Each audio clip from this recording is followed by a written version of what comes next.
The next one that we need to review is, wow, this is what they call the baby octopus. This is what they call the baby octopus. One of you from the City of Pines, Baguio City. Howdy everyone! Welcome back to Momshie Jhen channel.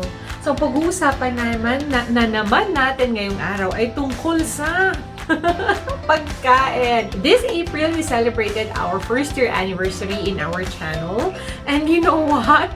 Meron pong nagpadala ng free takoyaki as their gift daw sa ating channel. I'm really very happy and flattered. If I will make a review of their product, it will be an honest opinion. Kasi I don't want to break the trust of my viewers. Siyempre, kung meron man akong i-recommenda sa inyo, it's always because I like it or I love it. I will be reviewing the products and different flavors of BB Takoyaki. They are located here in Baguio City, dito sa may Bonifacio or kaharap po mismo ng St. Louis University. Itong product po natin na i-review natin ngayon based on my personal opinion and honest review. There will be 8 flavors na magkakaiba. Kaya 8 packs ito. Ante! Ano to? Mukbang part 2? Parang puro pagkain tayo lately, mga momshies. Excited na ako kasi mahilig talaga ako sa takoyaki. Ayan, narinig niyo ba yan? May doorbell na! Puntahan na natin. Let's go! Delivery! Delivery! Delivery! Kuya! Taga-takoyaki po kayo? Ay, ayan. Si Bill. So, siya may free delivery ang ating takoyaki. Thank you! Alright. Yay! Angelo. So, this is our takoyaki. So, you open it. See? Okay, alright. Okay. Gutom. Oh! Ilabas muna natin kung ano ba itong mga choices. Wait! This is overload. And then they have regular taco. And then, what else do we have here? Ano to? Baby octopus? That's a baby octopus? I don't want to eat that. Why not? And they also have, what's this? Kaniyaki. Okay. That's baby octopus. And it goes with chopsticks. Okay. Oh, there's more. How many flavors do they have? This is ebiyaki. What else do you have there? Be careful. They also have, what's this? Kanitako. Okay. Here. Okay. Hindi ka mabasa. Kimihi. Takoyaki. Okay. There's more? Oh my god, this is a lot. Cheese bomb. Oh, there's the cheese bomb. I think this is the first thing that we need to start with. The cheese bomb. Oh! Cheese bomb. Kasama ko ngayon yung aking fellow judge na si Angelo. Okay, so we're going to taste first this one. They call it the cheese bomb. Okay? Yeah, I don't know how to use chopsticks. Okay, I think you better get a fork.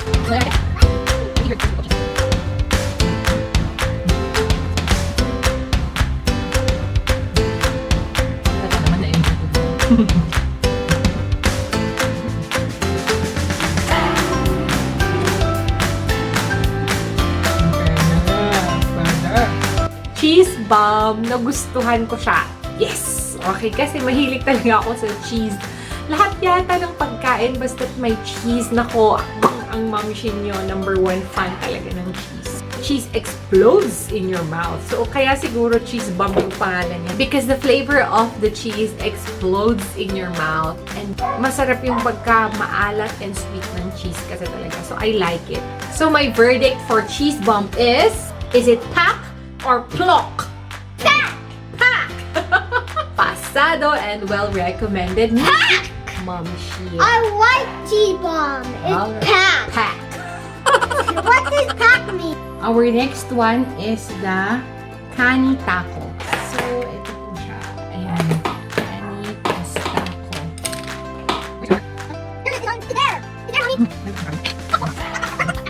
So, next is the Kani Taco. The Kani Taco naman is syempre may kanya or kani siyang laman or yung crab meat.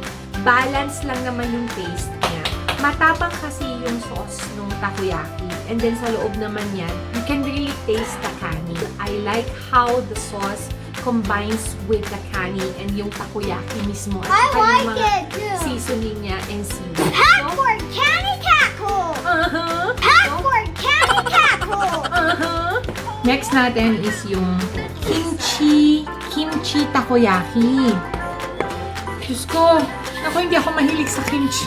Pero pagtsatsagaan ko. Hindi ko talaga gusto ng kimchi. Pero ayan, meron nga siyang kimchi talaga, oh. Hindi ko gusto yung amoy. Okay, sige, para sa inyo, kakainin ko. Bigyan ko ng pagkakataon itong isa. Yung takoyaki mismo. I can't answer it anymore. You're fighting. I can't walk.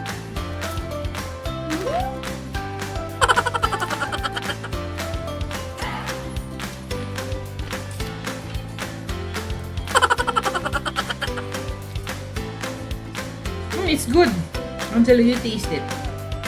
Okay? It's really good. I love it. So, this is the first time Angelo will eat kimchi, ha? So, tingnan natin. Ready, set, go. I want a ball. I buy you ball. War. Is it good? So, what's your verdict? Yes or no? Too spicy. Okay, sorry. Sorry, niluhat niya. Based sa reaction ko kanina. Nakita niyo naman, yung kimchi for me. Do you like the kimchi flavor? Pak or plok? It's way too spicy for me. It's way too spicy for him. He doesn't like it. No! Tan, tan, tan, tan. But for those na mahilig sa kimchi, baka pwede sa inyo to. Okay? So, like I said, iba-iba tayo ng preferences. The next one that we need to review is, wow! This is what they call the baby octopus. This is what they call the baby octopus. You taste it first, then you tell me. There's an octopus inside. Oh, there's an octopus. Ang review ko po dito, it's flavorful and it tastes like octopus. Hindi ko pa naman natikman ang octopus. Of course, it tastes like squid. So, if mahilig kayo sa squid, you will really love this one. Savory yung squid niya. So, pasado nga ba? Yes, pack na pack. So, this one naman is kaniya. Adding sleeping. Okay. We already tasted the kani plus taco a while ago. Yung kaniyaki naman, may kani din siya. Pero ito yung pagkakaiba ng flavor. Ayan. So, for ang verdict ay, ang review ko sa kanya, it's a little sweet. It's a little sweet and gentle to the taste. Wow! O, diba? It's not too strong. Unlike for me, Not too strong. unlike yung kani taco, for me, medyo stronger or mas flavorful siya. Ito naman is gentle siya and medyo sweet yung dating niya. So, kani for me, both of these kanis are really good. So, my verdict for kaniyaki is pak! Okay? So, aprobado po yan. Let's proceed. Kaya pa, siyempre malaking chan ko para sa mga to. Susunod natin yung ebiyaki. Ebiyaki. Ebiyaki. Ayan. So, yun yung ebiyaki. Okay?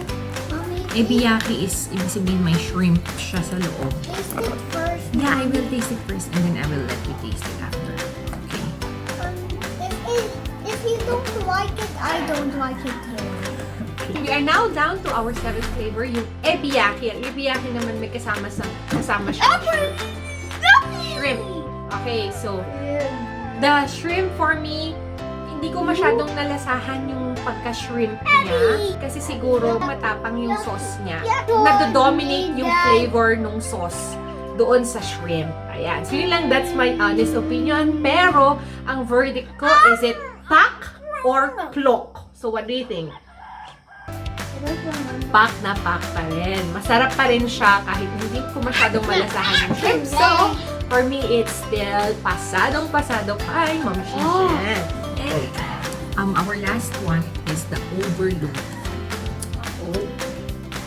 So, yung overload, I'm not really sure kung ano to. Pero I think baka nandito na lahat ng flavors. I guess I'm just guessing. So, I will confirm later. Overloaded naman, it has all the flavors that we have mentioned a while ago. So sabog na sabog siya ng flavors. So, kung ikaw mahilig ka sa adventure and gusto mo ng excitement, gusto mo na maraming mga ganap sa iyong pagkain, go for this one. Okay, so ang verdict ko dito is that pak naman siya. Masarap siya. So, ito na ang hinihintay ninyo. I-recommend ako ba ang BB Takoyaki o hindi? Pak na ba or plok? So, ito na nga po. Ang aking verdict ay Pak na pak! Okay. So, there it is. The answer is yes. Definitely, I like it. I love it. Yes. Because they have good customer service, number one. Number two is their delivery fee is very minimal. Number three, I tasted all the flavors when I ate the overload. Right. So, generally, the food is really good and the pricing is fair. 6 pieces na rin kasi yung laman niya sa loob ng isang pan. So, I would give it a big thumbs up for this brand and for this product and for this food. What is my least favorite? Syempre, alam nyo na yan. It is the kimchi flavor. Hindi ko masyadong gusto ang kimchi. So spicy, I just did. Yeah. And then, siya din, di niya nagustuhan yung kimchi. And my favorite would be the cheese bomb. Cheese talaga. I love it. And the kani. Cheese bomb in my mouth, and it was a little sour first. And when I was chewing it now, it became sweet. Wow. Siya na yata yung hire ninyong mag-review, hindi na ako. Pack for cheese bomb! Oh yeah, baby! Okay. Pack! If you want your brands to be reviewed by Momshie Jhen, I welcome that. Just message me. And we are now opening our channel for sponsorship as well, so we can continue sustain making contents for our channel. But I assure you, whatever brands I promote, I endorse, or I recommend would definitely be a good product and a good brand. So thank you very much. Please do not forget to subscribe if you're new here, and I hope you can share this video if you liked it or napatawa ko kayo. I hope to see you in our next video. Stay safe, be happy, and always keep the faith. Stay happy and always keep the faith. Alrighty, bye! Bye! I love you all!